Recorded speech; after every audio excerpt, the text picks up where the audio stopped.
To the program, I'm Duncan Garner, and Rachel is not well this weekend, so you've got me for the next hour. And the big question, of course, this weekend is, has the economy hit the skids? It's what we're all asking this week following the release of the Household Labour Force survey. 7.3% unemployed, up 0.5%. 175,000 Kiwis are now out of work, and another 115,000 workers are knocking on the door asking for more hours. I sat down with Finance Minister Bill English on Friday and started by asking him that, is this a blip or something more serious?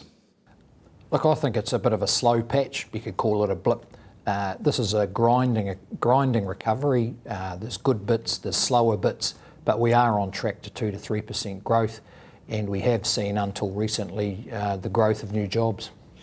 With bad polls, sometimes politicians call them rogues. Is it a rogue Household Labour Force survey that had 7.3% this week? Well, it's a bit out of line with other figures. For instance, it shows a significant increase in unemployment in Auckland. The numbers of people on the unemployment benefit in Auckland is actually dropping. But either way, it's tough for people who are out there looking for jobs. We need to support business to make the decision to employ another person. So the government's got to crack on with its policy to make it easier for business to make the hiring choice. Do you think, though, that this is going to bounce back at some stage? Because that's what you appear to be indicating. Oh, yeah, I'm pretty confident it'll bounce back at some stage. We are seeing businesses and sectors that are doing reasonably well, others that are struggling, but we're on track for 2 to 3% growth, and that means more new jobs. You say we're on track, but if you look at Europe, they've scaled right back to 0.1%, which is just above recession. China's backwards, Australia's softer than it was. What gives you the confidence that things are going to get better in a hurry with numbers like that? Look, over the last 3 years, the New Zealand economy has been able to pick itself up to moderate growth rates despite more serious problems than the world's got now. And we believe that with the resilience that we've seen, we'll continue to do that.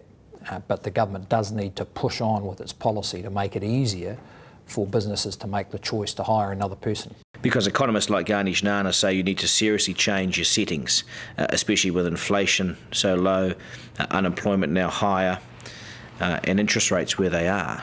Are you committed to the current track or to having some kind of change in the way you're heading?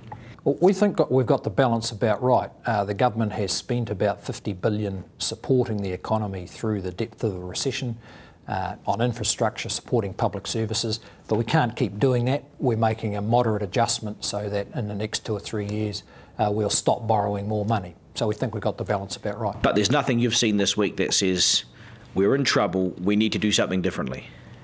Well, look at what we've seen this week just encourages the government to get on with its policy, such as investment in infrastructure, getting its own house building going, supporting businesses to help them create jobs.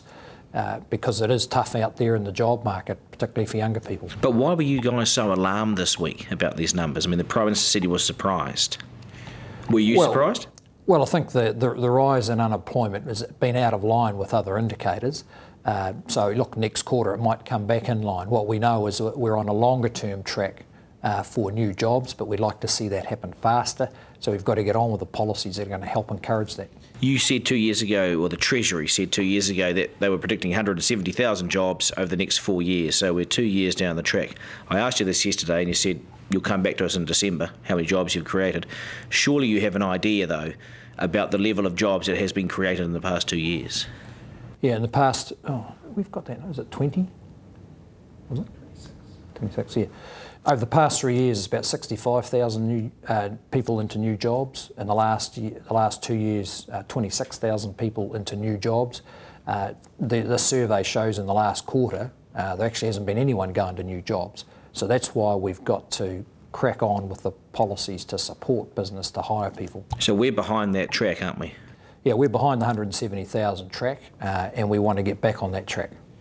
How far behind, though, are we? I mean, you're saying we've had 26,000 in 2 years. We're a long way behind. You need to create another 140-odd, 130-odd thousand jobs to be on track with the predictions of budgets that were only a year or so ago.